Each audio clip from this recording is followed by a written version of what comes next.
Good afternoon students. तो जो मैं आज कॉन्सेप्ट लेके आ रहा हूँ, प्लीज़ इसको वीडियो को देखिए। ये जो कॉन्सेप्ट है ये जेईई एडवांस लेवल का है एंड अगर इस कॉन्सेप्ट को हम क्लास में करते हैं तो definitely it is going to take over an hour और ये बहुत लंबा हो सकता है क्योंकि ये बहुत डेप्थफुल है, बहुत डिफ़िकल्ट है। तो मैं इसका एक छोटा सा वीडियो आपके लिए बना दे रहा हूँ एंड ये जो कॉन्सेप्ट है ये आपको नॉर्मली किसी बुक में नहीं मिलेगा। तो प्लीज़ इस वीडियो को देखिए। ये कॉन्सेप्ट डाइपोल्स के ऊपर है और आपके कई क्वेश्चन इस डाइपोल के ऊपर आप इससे समझ पाएंगे, है ना। तो चलिए इस कॉन्सेप्ट को करते हैं एंड प्लीज़ मैं जेईई एडवांस्ड की जो प्रिपरेशन कर रहे हैं स्टूडेंट्स, प्लीज़ उनको बोलूँगा कि ये वीडियो देखें, समझें, ठीक है। तो चलिए आइए इस वीडियो को समझते हैं, ठीक है। तो अब हम जो समझने जा रहे हैं चीज़, हम समझने वाले हैं dipole inside a non uniform electric field, ठीक है। Dipole inside a non uniform electric field.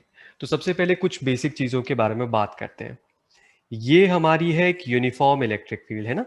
हम एक यूनिफॉर्म इलेक्ट्रिक फील्ड को किस चीज से सिग्निफाई करते हैं? इक्वल, एंड ये इक्वल स्पेसिंग है लाइंस के बीच में और लाइंस पैरेलल है ना। अब हमने इनके बीच में क्या रखा? हमने इनके बीच में रखा है एक डाइपोल, एक पॉजिटिव चार्ज और एक नेगेटिव चार्ज कनेक्टेड टुगेदर, है ना, आपस में एक बॉन्ड से बंधे हुए हैं। अब ये जो हमारा पॉजिटिव चार्ज है इस पे एक फोर्स लगेगा आगे की डायरेक्शन में जो कि होगा QE, और नेगेटिव चार्ज पे लगेगा पीछे की डायरेक्शन में जो कि होगा QE, मैग्नीट्यूड की टर्म्स में।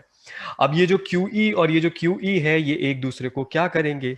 ये एक दूसरे को करेंगे कैंसल आउट। और अगर मैं डाइपोल पे नेट फोर्स आपसे पूछूं तो आप बोलोगे कि सर डाइपोल पे जो नेट फोर्स है वो तो जीरो है ना। तो अब हम बात करेंगे dipole inside a non uniform electric field. तो हमारे पास एक नेगेटिव चार्ज है और हमारे पास एक पॉजिटिव चार्ज है, ठीक है। हम मान लेते हैं ये दोनों जो है ये dr डिस्टेंस पे है।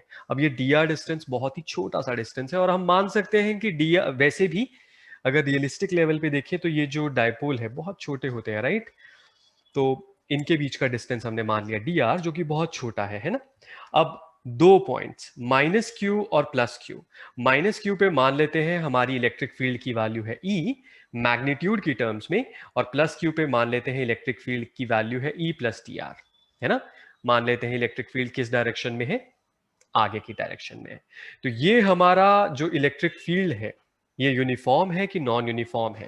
ये नॉन यूनिफॉर्म है, क्योंकि यूनिफॉर्म इलेक्ट्रिक फील्ड क्या होती है? अगर आपके रीजन में इलेक्ट्रिक फील्ड की मैग्नीट्यूड और दिशा हर पॉइंट पे सेम रहे। लेकिन यहां पे आपके दो पॉइंट्स पे, चलिए हम मान के चल रहे हैं कि दिशा तो सेम है, पर हमारा जो मैग्नीट्यूड है दोनों पॉइंट्स पे वो क्या है? गड़बड़ है, वो दोनों डिफरेंट है। अब अगर मैं नेगेटिव चार्ज की बात करूं तो उस पर फोर्स लगेगा एक पीछे की डायरेक्शन में QE, और अगर मैं पॉजिटिव चार्ज की बात करूं तो उस पर आगे की तरफ फोर्स लगेगा एक QE प्लस dr की जगह यहां पे आ जाएगा DE, है ना।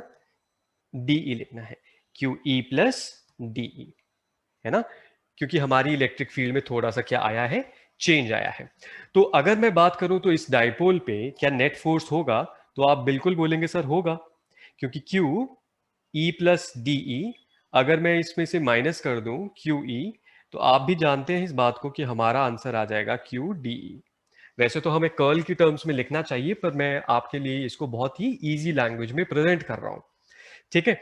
अब इसको हम dr से डिवाइड करेंगे और dr से मल्टीप्लाई कर देंगे, है ना। तो q इंटू dr क्या होगा? अब charge into the distance between the dipoles, ये होता है आपका डाइपोल मोमेंट। तो बहुत ही आसान भाषा में ये हो जाएगा force, the net force which is acting on a dipole, that is Q into dr। और वो क्या हो जाएगा आपका? वो हो जाएगा आपका इस डाइपोल का dipole moment multiplied by DE by dr। अब ये DE बाय dr क्या है? R अगर आप दिशा देखेंगे तो इस दिशा में है ना। dr की दिशा ये है, तो r की दिशा में इलेक्ट्रिक फील्ड कितनी वैल्यू से घटी? यहां पे थी E, यहां पे थी E प्लस DE, है ना। और इस दिशा में, इसी दिशा में ये कितनी घटी? ये DE घटी dr डिस्टेंस पर, तो इसे हम बोलेंगे ग्रेडियंट, बहुत ही आसान भाषा में, है ना। कि ये हमारा ग्रेडियंट है, डीई इलेक्ट्रिक फील्ड घटी डी आर डिस्टेंस पे। तो ये यहां पे हमारा एक फोर्स आ गया है ना। ये फोर्स किस पे है? ये हमारा फोर्स है डायपोल पे, जो कि रखा गया है किसके अंदर? एक नॉन यूनिफॉर्म इलेक्ट्रिक फील्ड के अंदर, है ना। तो ये बहुत बहुत बेसिक भाषा में समझा रहा हूं, ठीक है ना। मैथ्स जो है थोड़ा सा आउट ऑफ कंट्रोल हो सकता है, तो मैं उसको पूरा कंट्रोल्ड वे में आपको इजी वे में समझाने की कोशिश कर रहा हूं, है ना। तो चलिए अब आगे हम चलते हैं। तो ये हमारा हो गया फर्स्ट पार्ट क्लियर, है ना। वैसे मुझे कर्ल का इस्तेमाल करना चाहिए था, बट स्टिल आप अगर डीई बाई डी आर लिखेंगे तो अंडरस्टैंडिंग पर्पजेज में कोई प्रॉब्लम नहीं है फिलहाल। तो अभी मैं इस कैनवस को क्लियर कर देता हूं, है ना। और अब मैं आता हूं हमारे नेक्स्ट पार्ट पे, ठीक है। तो सबसे पहले एक इजी वाला करते हैं। हमारे पास दो डायपोल्स हैं, है ना। दो डायपोल्स होने का मतलब क्या है? ये है माइनस क्यू और प्लस क्यू, ये है माइनस क्यू डैश और प्लस क्यू डैश। और हमारे पास दो डायपोल्स हैं, एक है P1 और एक है P2, ठीक है ना। अब ये दोनों कैसे रखे हुए हैं ये देखो, इन दोनों की एक्सिस जो है सेम है ना। तो अब हम फाइंड आउट करना चाहते हैं, क्वेश्चन मार्क क्या है हमारा? Find force on P2 due to P1, ठीक है। Find force on P2 due to P1 मतलब डायपोल, सेकेंड डायपोल का, ठीक है ना। सेकेंड डायपोल के ऊपर जो फोर्स है वो फर्स्ट डायपोल की वजह से क्या है। तो अब हम इस चीज को जानते हैं बच्चों कि देखो ये हमारा एक डायपोल है ना, माइनस क्यू प्लस क्यू। अगर हम किसी आर डिस्टेंस पे बात करें, है ना, तो हमारा इलेक्ट्रिक फील्ड जो होता है वो क्या होता है? वो होता है हमारा इलेक्ट्रिक फील्ड 2 टाइम्स ऑफ के पी बाय आर क्यूब, ठीक है ना। 2 टाइम्स ऑफ के पी बाय आर क्यूब, ये हो गया हमारा मैग्नीट्यूड की टर्म्स में, है ना। 2 टाइम्स ऑफ के पी बाय आर क्यूब। और अब हम जानते हैं कि ये किसके साथ डिपेंड करता है? ये आर के साथ डिपेंड करता है। तो जाहिर सी बात है कि आपके, अगर मैं दो पॉइंट्स की बात करूंगा ऊपर वाले डायपोल के, point number 1 and point number 2, तो आप दिमाग में ये बिठा सकते हैं कि पॉइंट नंबर 1 पे इलेक्ट्रिक फील्ड अगर ई है, पॉइंट नंबर 2 पे अगर इलेक्ट्रिक फील्ड ई डैश है, so E dash is going to be less than E. ऐसा क्यों होगा? बिकॉज इलेक्ट्रिक फील्ड अगर आप देखेंगे किसी भी डायपोल की वजह से, so what is it inversely proportional to? It is inversely proportional to R cube. तो ये चीज तो हमारे दिमाग में रहनी चाहिए, है ना। तो चलिए, यहां पे आपके पहले पॉइंट पे ई डैश थी, आगे वाले पॉइंट पे ई थी, दूसरे पॉइंट पे ई डैश थी।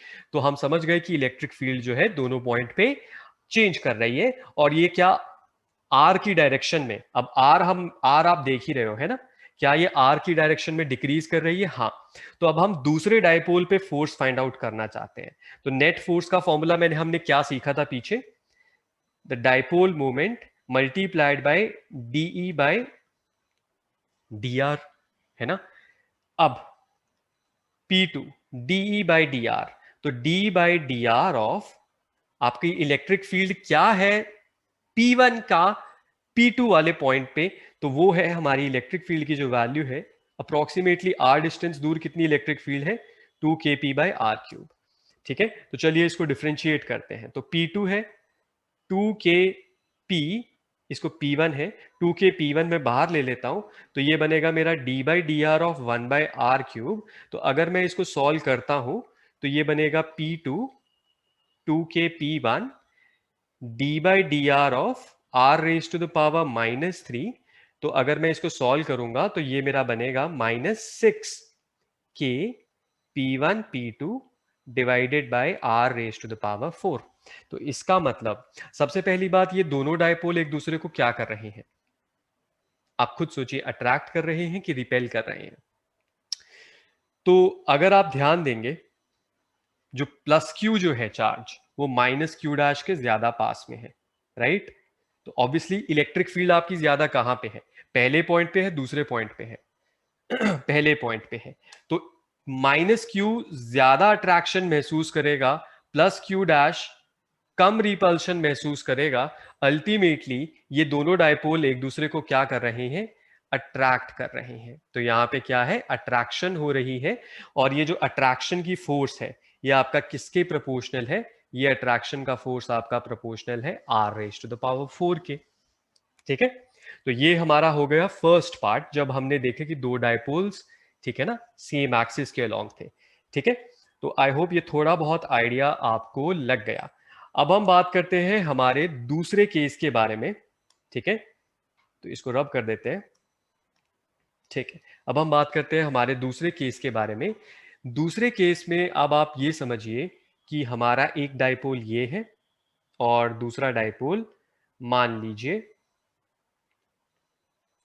ये है। ठीक है, ये दोनों एक दूसरे के क्या है, परपेंडिकुलर है। तो अगर मैं नियरली आर डिस्टेंस पे बात करूंगा, है ना, तो सबसे पहली बात, ये वाली लाइन आपकी कौन सी होती है, ऑरेंज वाली लाइन। यहां पे दो डायपोल है, P1 है और P2 है। ठीक है, तो हम यहां पे फाइंड आउट करने की कोशिश करते हैं कि एक्चुअली में ये पहला, ये P1 P2 पे फोर्स लगा रहा है जो, या फिर P2 P1 पे फोर्स लगा रहा है, हमें वही फाइंड आउट करनी है, right. What do we need to find out? चलो मैं लिख देता हूं, find force on P1 due to P2। वैसे तो हम इसको उल्टा भी लिख सकते हैं, force on P2 due to P2 due to P1, है ना। तो पर ऐसा लिखने में भी, है ना, कोई प्रॉब्लम नहीं है, force on P1 due to P2। अब हम इसको धीरे धीरे करके करके शुरू करते हैं। ठीक है, तो सबसे पहले हम बात करें कि ये ऑरेंज वाली लाइन क्या है, ये है हमारी इक्वेटोरियल लाइन। और अब हम दो पॉइंट्स की बात करते हैं, point number 1 and point number 2। Point number 1 -q, point number 2 +q। ठीक है, तो अगर जाहिर सी बात है -q चार्ज पे हमारा ये जो P2 डायपोल है, सबसे पहली बात, इसकी इलेक्ट्रिक फील्ड की डायरेक्शन क्या रहेगी, नीचे रहेगी, है ना। ये इलेक्ट्रिक फील्ड की डायरेक्शन है, ये E है। और पॉइंट नंबर 2 पे भी इलेक्ट्रिक फील्ड की डायरेक्शन क्या रहेगी, नीचे रहेगी, वो क्या रहेगी, E डैश। अब हम जानते हैं कि एक डायपोल, है ना, उसकी जो इक्वेटोरियल लाइन होती है उस पे जो उसकी इलेक्ट्रिक फील्ड होती है वो इस दिशा में होती है, और वो इलेक्ट्रिक फील्ड की वैल्यू होती है kp/r³ in terms of magnitude. अब हम जाहिर सी बात है कि जितना ज्यादा आर होगा उतनी इलेक्ट्रिक फील्ड कम होगी, तो यहां पे भी ई डैश आपका किससे कम है, ई से कम है। ठीक है ना। एक्चुअली ये जो प्रॉब्लम है इसको दो अप्रोच से सॉल्व किया जा सकता है, पर मैं आपको पहली वाली अप्रोच जो कि ज्यादा इजियर है, मैं उसी अप्रोच से सॉल्व कर रहा हूं, वरना ये वीडियो जो है विकराल रूप धारण कर लेगी, और जो मैं चाहता नहीं हूं। तो ई डैश आपका किससे कम है, इट इज लेस देन ई। ठीक है, तो अगर मैं बात करूंगा -q चार्ज, तो उस पे जो नेट फोर्स लगेगा, नेट फोर्स उस पे लगेगा ऊपर की डायरेक्शन में, है ना, वो क्या होगा, q इंटू ई। और दूसरे वाले +q चार्ज पे जो नेट फोर्स लगेगा वो नीचे की डायरेक्शन में लगेगा, जो कि होगा q ई डैश। तो अगर हम असलियत में बात करें तो ये जो हमारा डाइपोल है, इस पे जो नेट फोर्स लगेगा वो फोर्स लगेगा आपका ऊपर के डायरेक्शन में, क्योंकि ऑब्वियस सी बात है Q E is greater than Q E dash. ठीक है, तो अगर हम बात करें पॉइंट 1 और पॉइंट 2 के बारे में, है ना, पॉइंट 1 और पॉइंट 2 को लिख देता हूं। पॉइंट 1 पे इलेक्ट्रिक फील्ड है ई, पॉइंट 2 पे है ई डैश। तो अगर हम आर की दिशा में चलें तो क्या हमें इलेक्ट्रिक फील्ड में जो गिराव है वो देखने को मिल रहा है? हाँ, तो हम हमारा जो पहले वाला रिलेशनशिप हमने समझ के रखा है कि the net force on a dipole that will be equals to, अब हम किस पे कैलकुलेट कर रहे हैं, P1 पे कैलकुलेट कर रहे हैं, दैट इज P1 dE/dr। अब इलेक्ट्रिक फील्ड P2 की क्या है, इलेक्ट्रिक फील्ड अगर मैं P2 की बात करूंगा तो वो हो जाएगी kP2/r³, है ना। तो अब इसको मुझे क्या करना है, मुझे निकालना है d/dr of kP2 bye sorry kP2/r³। अब मैं यहां पे क्या बाहर निकाल लूंगा, मैं kP2 बाहर निकाल लूंगा, और ये बनेगा d/dr ऑफ r⁻³ अब ये क्या बनेगा, -3 k P2 r⁴। ठीक है, आप यहां पे डिफरेंशिएशन का रूल लगा सकते हैं, वैसे मैं आसान भाषा में आपको समझा दूं तो d/dr ऑफ r⁻n ये बनता है -n r⁻n-1। ठीक है, तो आप इस डिफरेंशिएशन के रूल को यहां पे लगा सकते हो। तो अल्टीमेटली ये जो मेरा फोर्स है वो क्या निकल के आएगा, वो मेरा निकल के आएगा PV मल्टीप्लाइड बाय dE/dr। अब DE by DR, that is the decrease in electric field with distance, ठीक है। तो अब हम उसको चेकआउट करते हैं, ठीक है। तो अब हमारा वो चेकआउट होके कितना आएगा, DE by DR हमने निकाला है यहां पे -3 K P2 divided by R raise to the power 4। तो ये इस फोर्स की अगर मैं बात करूंगा -3 times of K P1 P2 divided by R raise to the power 4, ठीक है। इसको मैं थोड़ा सा ऐसे करके कर देता हूं, ठीक है। तो हमारा यहां पे भी जो नेट फोर्स आ रहा है what it is inversely proportional to R raise to the power 4। लेकिन आपको याद रखना है कि पहले वाले केस में हमारा फोर्स जो है वो किसके प्रोपोर्शनल था, वो था 6, है ना, 6K P1 P2 by R raise to the power 4। यहां पे है 3K P1 P2 by R raise to the power 4। और ये नेट फोर्स आप देख रहे हैं किस डायरेक्शन में है, ये नेट फोर्स आपका ऊपर की डायरेक्शन में लग रहा है यहां पे, है ना। तो आई होप आपने ये नेट फोर्स जो है ये डाइपोल पे कितना लगा तो वो हमने निकाल लिया, ठीक है। तो चलिए आई होप आप ये वाला जो था जब दो डाइपोल हमारे परपेंडिकुलर थे वो समझ गए। तो इसको आप उल्टा भी लगा सकते हैं, what is the force on P2 due to P1, तो आपका यही उत्तर सामने आ जाएगा आपके, और आप इस क्वेश्चन को अच्छे से कर पाओगे, ठीक है। Now let us do the last approach, जो कि डाइपोल्स जब हमारे पैरेलल में रखे होते हैं, ठीक है। तो ये अप्रोच जो है समझते हैं। तो हमारे पास दो डाइपोल्स हैं, ठीक है, dipole number 1 and dipole number 2, ठीक है। और ये दोनों कैसे रखे हुए हैं, ये दोनों आपके पैरेलल में रखे हुए हैं। ये चार्ज माइनस क्यू ले लीजिए, ये चार्ज प्लस क्यू ले लीजिए, ये चार्ज माइनस क्यू डैश ले लीजिए, ये चार्ज प्लस क्यू डैश ले लीजिए, ठीक है। अब इस को करने के लिए, है ना, to do this thing we require some approach जो अभी तक हमने क्लास में पढ़ी नहीं है ना। तो थोड़ा सा मैं आपको आइडिया दे देता हूं। मान लीजिए ये हमारी इलेक्ट्रिक फील्ड है, राइट। और ये कौन सी इलेक्ट्रिक फील्ड है, ये एक यूनिफॉर्म इलेक्ट्रिक फील्ड है। अब इस यूनिफॉर्म इलेक्ट्रिक फील्ड में जब हम एक डाइपोल को रखेंगे, है ना, तो इस डाइपोल की बेटा कुछ पोटेंशियल एनर्जी निकल के आती है, जो कि क्या निकल के आती है, माइनस पी डॉट ई, ठीक है। ये potential energy of the dipole which is kept inside this electric field है, ठीक है। ठीक है, और साथ ही साथ में हमने एक पिछले साल ग्रेविटेशन में भी रिलेशन पढ़ा था नेट फोर्स का। तो वही रिलेशन मैं आपको थोड़ा सा यहाँ पे पोटेंशियल एनर्जी के साथ लिख देता हूँ।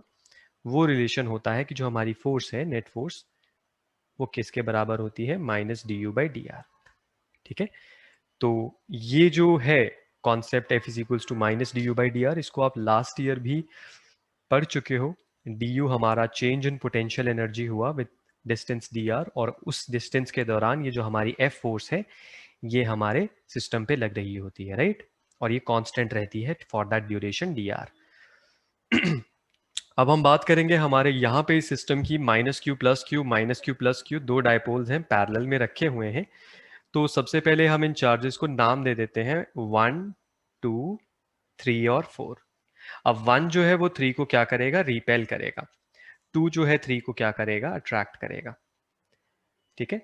नेक्स्ट 1 जो है वो 4 को अट्रैक्ट करेगा, और 2 जो है वो सॉरी 1 जो है वो 4 को अट्रैक्ट करेगा, और 2 जो है वो 4 को रिपेल करेगा, ठीक है। अल्टीमेटली जो ऊपर वाले चार्ज पे फोर्स आएगा और जो नीचे वाले चार्ज पे फोर्स आएगा वो दोनों मैंने बना दिए हैं। तो अगर हम इस डाइपोल पे नेट फोर्स की बात करें तो सिमेट्रिक होने के कारण आप ये चीज समझ सकते हैं कि हमारा नेट फोर्स का डायरेक्शन ये है, राइट। तो इसका मतलब दोनों डाइपोल्स एक दूसरे को क्या कर रहे हैं, रिपेल कर रहे हैं, ठीक है। अब हम यहां पे हमारा क्वेश्चन क्या है, व्हाट इज, तो सबसे पहले इसको मान लेते हैं P1, है ना, P1 डाइपोल। इसको मान लेते हैं dipole moment P2। What is the force, है ना, on dipole P2 due to P1, ठीक है, तो हम उसको उल्टा भी समझ सकते हैं, सेम आएगा, पर अभी हम यहाँ पे समझ रहे हैं कि what is the force on dipole P2 due to P1। तो अगर हम यहाँ पे धीरे धीरे समझने की कोशिश करें तो ये जो फोर्स है, ठीक है, वो आपके डाइपोल पे किस डायरेक्शन में लग रहा है, आगे की डायरेक्शन में लग रहा है नेट फोर्स। तो ऑब्वियस सी बात है कि जो आपका डाइपोल है वो dr डिस्टेंस आगे जाएगा, correct, and change in potential energy हम एक्सपीरियंस करेंगे, है ना। पर अब हम इस चीज को लिखते हैं कि ये जो फोर्स हमारा नेट फोर्स लग रहा है हमारे डाइपोल के ऊपर वो क्या है, -du/dr। ठीक है, धीरे धीरे करते हैं। अब ये जो हमारा डाइपोल है, ठीक है ना, इसकी जो पोटेंशियल एनर्जी होती है वो क्या होती है, वो होती है -P.E। तो माइनस माइनस आपका हो गया प्लस d/dr P/E। ठीक है, P/E। अब इलेक्ट्रिक फील्ड, ठीक है ना, ये हमारा जो है पहला वाला जो डाइपोल है, ठीक है, उसकी इलेक्ट्रिक फील्ड, मैं देखिए आपको ये इलेक्ट्रिक फील्ड में स्काई ब्लू कलर से बनाने की कोशिश करता हूं, ठीक है। तो अब मैं इलेक्ट्रिक फील्ड बनाने की कोशिश कर रहा हूं स्काई ब्लू कलर से, जो हमारा P1 डाइपोल है P2 डाइपोल के चार्जेस के ऊपर। तो -Q जो चार्ज है, सबसे पहली बात, ये जो हमारा P2 डाइपोल है, ठीक है ना, अगर मैं -Q चार्ज के ऊपर बात करता हूं तो हमारी इलेक्ट्रिक फील्ड जो है +Q' और -Q' उस पे किस डायरेक्शन में लगेगी, उस पे नीचे की डायरेक्शन में लगेगी। तो एक्चुअली ये P.E, P और E के बीच में एंगल कितना है, मतलब इलेक्ट्रिक डाइपोल मोमेंट और इलेक्ट्रिक फील्ड के बीच में एंगल कितना है, 0 है। इसी वजह से मैंने यहाँ पे सिंपली इसको P.E को क्या लिख दिया है, P और E। अब ये वाली ये जो ब्लू फील्ड मैंने बनाई है, आप इसको ध्यान से देखिए, तो ये कौन सी वाली लाइन है, ये मेरी इक्वेटोरियल लाइन है, और ये मैंने इलेक्ट्रिक फील्ड जो है किस लाइन के अलोंग बनाने की कोशिश की है, मेरी इक्वेटोरियल लाइन के अलोंग बनाने की कोशिश की है, ठीक है। अब हम समझते हैं इस चीज को कि हमारी जो इलेक्ट्रिक फील्ड है, ठीक है, वो जाहिर सी बात है वो हमारा किसके साथ वेरी कर रही है ना, वो हमारे dr डिस्टेंस के साथ वेरी कर रही है, राइट, क्योंकि हम जानते हैं ये क्या डिस्टेंस है, ये r डिस्टेंस है, ठीक है। तो चलिए अब हम इसको थोड़ा सा आगे ले जाते हैं। P जो है वो कांस्टेंट है ना ये, लेकिन ये P कौन सा है, ये हमारा P2 है। तो P2 d/dr of electric field, और ये जो इलेक्ट्रिक फील्ड है उसकी वैल्यू क्या है, इसकी वैल्यू है Kp/r³, राइट। Kp/r³ क्यों है, क्योंकि जाहिर सी बात है ये इक्वेटोरियल लाइन पे हमारी फाइंड आउट करने की कोशिश की जा रही है। तो P2 d/d ऑफ Kp/r³, तो अगर हम इसको करेंगे तो ये 3K P1 divided by r³। तो ये r³ हमारा क्या हो जाएगा, ये हो जाएगा r⁴ ठीक है। अगर आप चाहें तो इस नेगेटिव साइन को ऐसे ही लिख सकते हैं, और फिर बाद में वो जो नेगेटिव साइन है हमारा r⁻³ से, वो इसको क्या बना देगा, पॉजिटिव बना देगा, है ना। तो अभी हम अल्टीमेटली अगर देखें तो हमारा आंसर क्या आ रहा है, 3K P1 P2 divided bye r⁴। इसका मतलब जो हमारा फोर्स है, what is it inversely proportional to, that is inversely proportional to r⁴, ठीक है। तो हम ये वाला अप्रोच जो है इस्तेमाल करेंगे to find out what is the net force which is acting on the dipole number P2 due to the dipole number P1। Net force आगे की डायरेक्शन में लग रहा है, राइट, और जाहिर सी बात है डाइपोल उस डायरेक्शन में मूव करेगा, तो चेंज इन पोटेंशियल एनर्जी जो हमारे सिस्टम पे आएगा du, हम मानेंगे कि जो dr डिस्टेंस में वो आगे मूव करेगा, तो ये जो du वैल्यू है हमारी पोटेंशियल एनर्जी की, that is the change in potential energy, ठीक है। अब जो पोटेंशियल एनर्जी होती है किसी इलेक्ट्रिक फील्ड में, वो क्या होती है, P2 इंटू ई। पर जाहिर सी बात है कि हमारा P2 जो है, डायपोल मोमेंट जो है वो तो सेम रह रहा है, पर अगर हम इलेक्ट्रिक इस लाइन पे आगे बात करें तो जो इलेक्ट्रिक फील्ड की वैल्यू है, मैग्नीट्यूड है, वो आगे आगे जाते जाते क्या होता जाएगा, डिक्रीज होता जाएगा। तो इसी वजह से हमारी जो पोटेंशियल एनर्जी है इस डायपोल की, अगर हम एफ नेट की डायरेक्शन में चलते रहे तो वो डिक्रीज करती जाएगी। अब ये थोड़ा सा कॉम्प्लेक्स है, मैं मानता हूं, but this is for the students who are studying for JEE advanced, है ना। तो इसको आप देखिए, समझिए। अगर आपका मन में कोई भी सवाल आता है तो please shoot it out on the video, ठीक है, और उस सवाल को मैं एक्सप्लेन करने की कोशिश करूंगा, है ना। तो आप ये देखिए कि ये जो हमारा फोर्स आया है दो डायपोल्स के बीच में, ये वही फोर्स है जो हमारा पहले वाले केस में आया था, राइट। पहले वाले केस में क्या था, जो सेकंड केस था, जब दो डायपोल्स एक दूसरे के क्या थे, परपेंडिकुलर थे, तो सेम फोर्स है ना। पर यहां पे क्या है, ये वाला फोर्स जो है आपका रिपल्शन फोर्स है, ठीक है। तो थोड़ा सा कॉम्प्लेक्स अप्रोच है, समझने की कोशिश करें। बाकी जो potential energy of the dipole है वो आने वाले चैप्टर में हम बिल्कुल समझने का पूरा पूरा प्रयास करेंगे। So this is a dose for those students who are preparing for JEE Advanced. Please check out the video. इसको समझिए।